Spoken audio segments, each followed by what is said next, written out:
Your objective in the share market is to find and buy shares when they are cheap and sell them when they are expensive.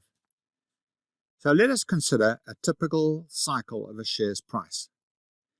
Here you can see that I have drawn a beautiful sine wave, which you don't often see in the share market, but it's very useful for explaining my point. And of course, the share has a real value, which I have shown here as a gently upward sloping straight line. Of course, some analysts will argue that there is no such thing as a share's real value. But the same analyst, probably in the same breath, will say such and such shares are cheap or expensive, overpriced or underpriced. In relation to what? In relation to at least his perception of their real value. And you and I know that shares typically oscillate from being overpriced to being underpriced and back again. That is just common sense. Your objective is to find and buy the share at or close to its bottom point, so that you can benefit from this upward trend here. So let us study the cycle and see what is really going on. At the bottom point here, the smartest money is buying the share, by definition. These are the people who have done their homework. They have probably been studying the share for months. They have gone carefully through the company's most recent financial statements. They have visited the company itself and talked to its management. And they have studied the share's price chart. All of that has led them to believe that at this point, the share is underpriced and due for an upward correction. So they buy it at the bottom, here. But of course, their purchases cause the share price to rise slightly to this point.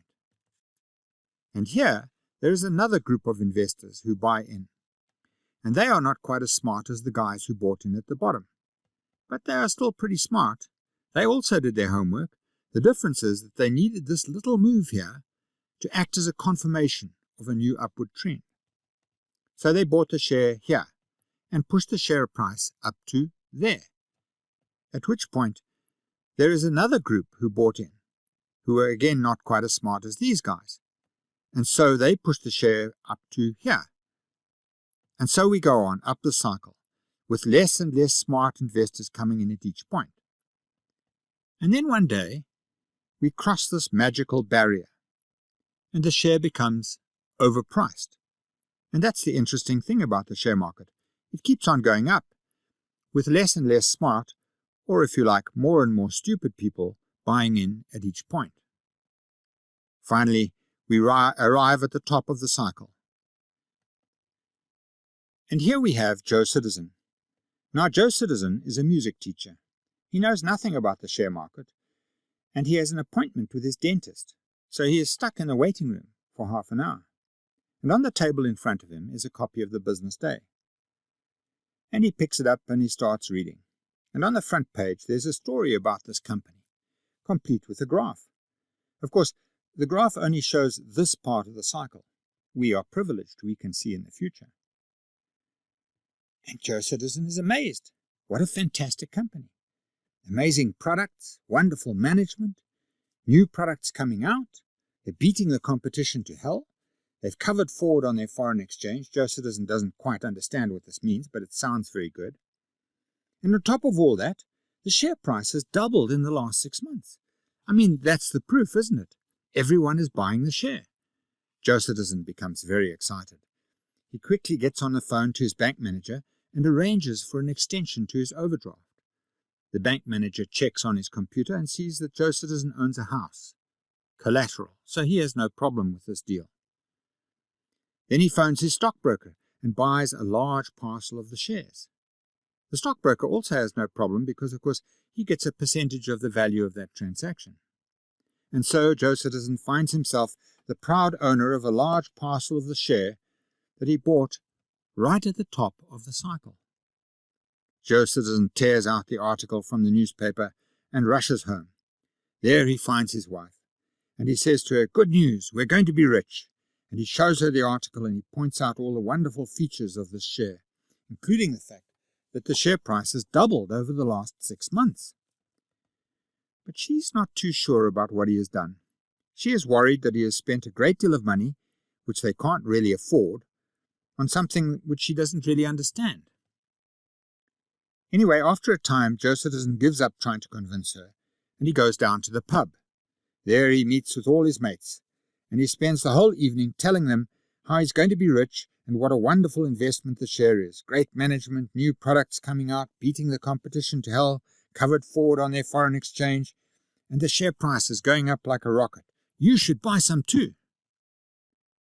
Well, as you and I know, because we can see in the future, at around about that time, the share price turns and it starts to fall.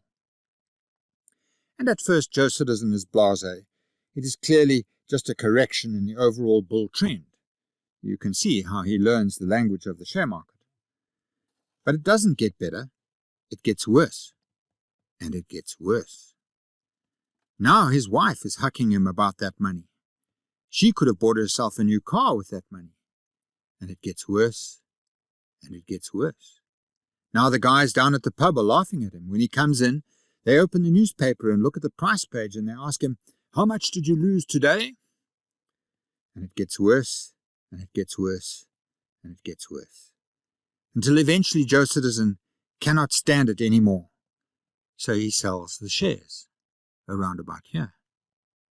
And we all know who buys them back from him. The smart investors, of course. You see, this cycle goes on in the share market year in and year out.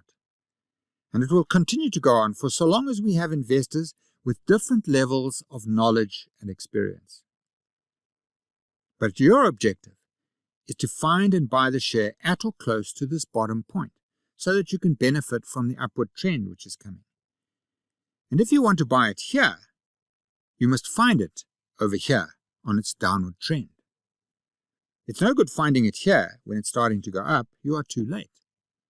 So now I want you to make a great change in the way that you think about shares. You see, beginners get excited when a share is going up.